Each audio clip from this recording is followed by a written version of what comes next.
안녕하세요. 오늘은 아편 전쟁과 흥성대원군 경복궁 중건 사이 의회의 관계에 대한 얘기를 해보겠습니다. 학창 시절 국사를 배울 때 19세기 초 세도 정치가 삼중의 문란을 초래하며 그 폐해가 절정기로 치솟을 때 갑자기 흥성대원군이 메시아 마냥 등장해서 사회 다방면으로 개혁을 해대는 모습이 좀 의아했었습니다. 그 인과관계가 무언가 약하다고 생각해 왔었는데 그래서 당시 자료를 찾아보니 흥성대원군이 이렇게 역사의 두각을 나타낼 수 있었던 이유가 아편 전쟁 때문이었다고 봅니다. 역사 기록에는 아편 전쟁을 일으킨 영국이 서양 오랑캐로 폄하돼 기록되어 있어 그 심각성이 다소 축소되는 경향이 있는데 사실 아편 전쟁은 문명의 충돌이라고 볼 수 있는 대사건이었습니다. 8세기 유럽과 이슬람 문명이 충돌한 투르 뿌아띠의 전투, 중화 문명과 이슬람 문명이 충돌한 탈라스 전투 등과 비견되는 상이한 두 거대 문명과의 충돌입니다. 1842년 1차 아편 전쟁의 결과 중화와 유럽의 두 문명 중 어디가 더 우위에 있는지 만천하에 드러나게 되고 1860년 2차 아편 전쟁으로 북경 조약이 체결됨으로써 중화 문명이 유럽 문명보다 하위에 있다는 것이 공식 인정됩니다. 1860년 북경 함락 소식은 조선에도 전해져 조선 내에서도 위기의식이 고조되기 시작합니다. 당시 자비패에 있었던 프랑스 선교사가 남긴 기록에는 이런 내용들이 조선의 유언비어로 퍼졌다고 합니다. 패배한 청나라 황제가 조선으로 망명해 올 것이다. 정치적 혼란 상태에 빠진 중국에서 비적들이 창궐해 조선으로 넘어올 것이다. 서양 오랑캐들이 조선을 침범하러 올 것이다. 결국 당시 사회 내에서는 북경에서 일어났던 일들이 조선에도 일어날 것이라는 불안감이 고조됩니다. 이런 시대적 분위기가 흥성대원군이라는 전무후무한 존재를 탄생시켰다고 봅니다. 사실 흥성대원군은 그들 말대로 국조 초유지사로 조선 역사상 처음 등장한 살아있는 대원군으로 상황도 아니고 따지고 보면 권력 행세를 할 법적 근거도 없었습니다. 복장 규정도 통일이 안 돼서 흉배도 기린 흉배 썼다가 나중에 거북 흉배로 바뀝니다. 하지만 당시 조선은 풍래, 홍수 등 자연재해와 동급으로 표현할 정도로 문명의 위기의식을 느꼈고 이런 상황이 실권 있는 대원군을 탄생시킵니다. 지위상으로는 왕보다는 낮지만 삼정승보다는 높고 왕실의 큰 어른인 조대비의 수렴청정을 보좌하는 것을 명분으로 최고 권력자로 등극합니다. 당시 조선에서는 북경 소식에 관심이 많았는데 연행사 사신들이 가져온 정보들을 통해 황성 내외로 서양 오랑캐들이 두루 깔려 집 짓고 살고 관사도 빼앗아 거처로 삼는 등 일찍이 본 적 없던 방자한 행동들을 맘대로 행하고 있는 상황을 알게 됩니다. 이런 소식을 접할수록 조선의 위기의식은 대두되고 흥성대원군은 이런 분위기 속에서 권력을 자연스럽게 자신에게 집중시켜 사회 다방면으로 개혁을 거침없이 추진할 수 있었습니다.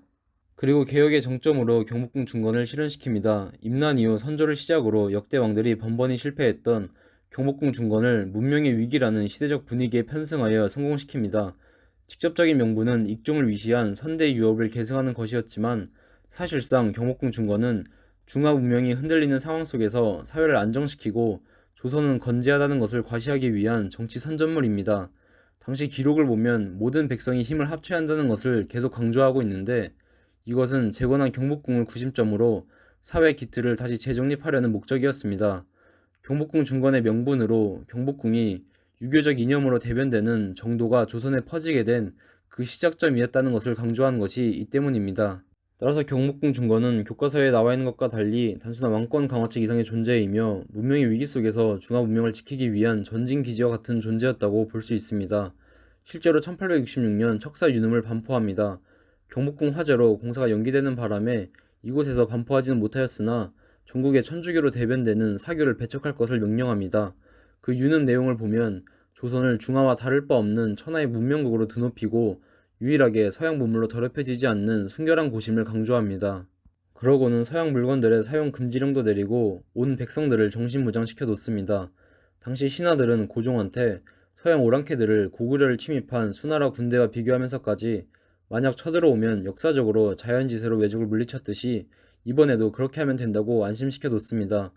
근데 실제로 유는 반포한 지 몇 달도 안 되어 병인 양요가 터지는데 또 운 좋게 격퇴시킵니다. 결국 이 사건은 조선의 폐쇄적 우월감만 고취시켜 놓습니다. 그리고 이듬해 1867년 탄생한 것이 조선 후기 역사상 가장 격이 높은 근정전입니다. 근정전은 말 그대로 작은 우주를 하나 구현시킨 상징물입니다. 지금은 그냥 사진 찍기 좋은 관광 명소지만 이곳의 12지 동물들은 시간을 상징하고 상층 월대의 사방시는 공간을 상징한다고 볼 수 있습니다. 근정전 천장의 칠조령은 북두칠성이 수놓아진 거대한 하늘에 대한 비유적 표현이라고 본다면 결국 근정전 전체는 시공을 초월한 우주를 구현해 놓은 것입니다. 우주는 다시 유자들이 말하는 인간 본성의 근원지로서 성리학 세계로 대입시킬 수 있습니다. 다시 말하면 근정전 속 왕자에 앉아있는 조선 국왕을 중화문명의 진정한 수호자로 명나라 황제의 계보를 잇는 존재로서 조선왕의 지위를 격상시켜 놓은 것입니다.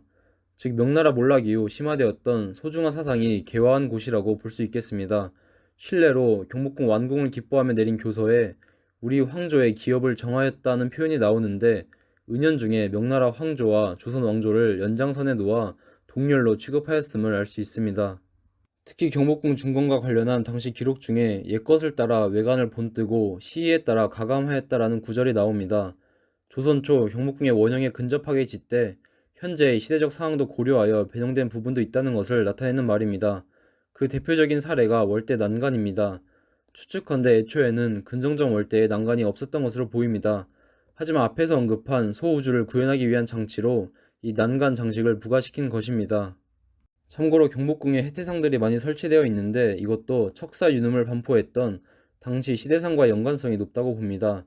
해태는 선악의 시비를 분별할 줄 아는 짐승으로 흥성대원군 정부는 천주교로 대변되는 사교라는 악을 척출하려는 그들의 의지를 투영시키기 위해 이 상징물을 활용했던 것입니다.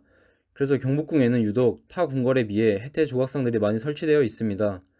관악산의 화기를 막기 위해 해태를 설치했다는 이야기도 있는데 이것보다는 서양 문물과 거기서 비롯되는 사악한 기운을 배척한 당시 사회상에 스며있는 상징물로 보는 것이 더 타당성이 높다고 봅니다. 결국 경복궁 중건은 당시 승정원 도승지 김병지가 말한 대로 경명유신이었습니다. 조선을 문명의 위기 속에서 다시 새롭게 한 개혁입니다. 그리고 흥성대원이 추진한 각종 급진적인 개혁들도 모두 이 경명유신이라는 그들만의 유신이었다고 볼 수 있습니다. 하지만 안타깝게도 이후 역사가 말해주듯 조선은 기존 패러다임 속에서만 안주하다 현실 파악을 제대로 못하고 맙니다. 사실 1840년 1차 아편전쟁이라는 문명의 충돌이 일어났을 때 당시 유일하게 조선만 태평했습니다. 그냥 무반응이라고 볼 정도로 아무런 충격을 못 받습니다. 반면 일본은 이때부터 사태의 심각성을 제대로 인지합니다. 이런 양국 간의 차이는 바다를 버린 조선의 해금 정책과 성리학 일변도의 사상 통제 정책이 드디어 꽃을 핀 결과라고 볼 수 있습니다. 일본은 지리적으로 제일 뒷방에 앉아 있지만 현실 파악은 천국 조선보다 가장 정확하게 합니다. 류쿠에서 사츠마를 통해 오는 정보 루트, 나가사키에 왕래하는 중국 상인과 네덜란드 상인으로부터 오는 정보 루트, 그리고 조선 외관에서 대마도를 통해 전해지는 정보 루트를 통해 현실을 제대로 직시하고 있었습니다. 반면에 조선은 그저 북경에서 요동을 거쳐 육로를 통해 오는 정보밖에는 수집 능력이 없었습니다. 게다가 이 정보도 경보라고 청나라 정부에서 만든 정보입니다. 즉 은폐와 축소로 다듬어진 왜곡된 정보인 것입니다. 그러니 제대로 된 현실인식이 더 어려워질 수밖에 없었습니다. 반면 일본에서는 여러 정보원을 통해 보다 진상에 가깝게 인식할 수 있었고 홍콩을 영국에 빼앗기고 5개 항구를 개항한 난진 조약의 조문들 내용까지 손에 넣게 됩니다. 결국 일본은 1850년대부터 미국을 시작으로 유럽 강대국들과 통상을 시작하며 유럽 문명으로 갈아탈 준비를 합니다. 물론 이 나라도 구질서에서 비롯되는 관성이 작용했기 때문에 내전도 일어나는 등 여러 산통을 겪지만 결국에 양육강식 세계로 움직이는 만국 공법 체제의 유럽 문명 질서 속으로 안전하게 정착해 나갑니다. 일본이 본인 스스로 새로운 패러다임으로 탈피해 나갈 동안 조선에서는 1860년이 돼서야 문명의 충돌이 일어났다고 뒷북칩니다. 당시로서 조선은 그나마 제대로 된 현실 인식을 할 수 있는 정보원은 프랑스 선교사들밖에 없었습니다. 실제로 대원군은 프랑스 선교사와 두만강 하류를 통해 다가오는 러시아 세력에 관하여 대화를 하기도 하였으나 현 사회 질서를 지켜야 한다는 강박관념 때문인지 이들을 제대로 활용을 못하고 성급하게 모두 참수시킵니다. 그러고는 흥성대원군은 관방시설 수리 및 서양 무기에 대적할 만한 무기 개발을 추진하는 등 그들만의 근대화를 시행하며 조선판 중화문명의 재정립으로 국가의 방향을 잡습니다. 물론 이들의 통상수교 거부 정책도 의의는 있습니다. 당시 상소문 중 서양 세력을 두고 하는 말 중에 그들이 가진 끝없는 탐욕은 우리나라를 자신의 속국으로 만들고 우리의 산하를 자신의 것으로 하고 우리의 백관을 자신의 노복으로 만들며 우리의 예쁜 소녀들을 잡아가고 우리의 백성들을 금수와 같이 만들어 버릴 것입니다. 만일 통상의 길이 한번 트인다면 2, 3년 안에 전하의 백성으로서 서양화되지 않을 사람이 거의 없을 것입니다 하는 말은 서양 제국주의 속성을 정확하게 꿰뚫고 있다고 볼 수 있습니다. 하지만 그들의 현실 대처 능력은 너무 이상적이고 시대착오적이었습니다. 너무 오랫동안 고립된 그들만의 이상세계에 안주하다 보니 현실 직시를 가능케 하는 비판적 사고가 결여된 것이 아닌가 생각합니다. 당시 조선의 논리 중 하나가 자신들은 예의, 윤리, 도덕이 살아있으니 서양 세력의 위압을 물리칠 수 있다는 것입니다. 하늘이 내려준 인간의 본성을 지켜나가는 나라이니 하늘이 망하게 가만히 내버려두지 않을 것이라는 사고방식입니다. 결국 1873년 고종의 친정 이후 뒤늦게 세계의 흐름 속에 뛰어들긴 하나 조선은 성리학을 위시한 거대한 관성이라는 자신과의 싸움에 시간과 기력을 낭비하고 기존 패러다임을 현실 세계에 맞추는 데 있어 너무 많은 골든타임을 놓칩니다. 1894년 독립문을 세워 이제야 중화문명과의 결별을 공식화하고 3년 뒤 대한제국이라는 만국공법 국제질서 속 새로운 패러다임을 만들어 가려고 하나 이미 때를 놓치고 맙니다. 일본은 진작에 정한론이 실현 가능한 단계에 와 있는 거인이 되어 있었고 결국 허무하게 역사 속으로 사라집니다.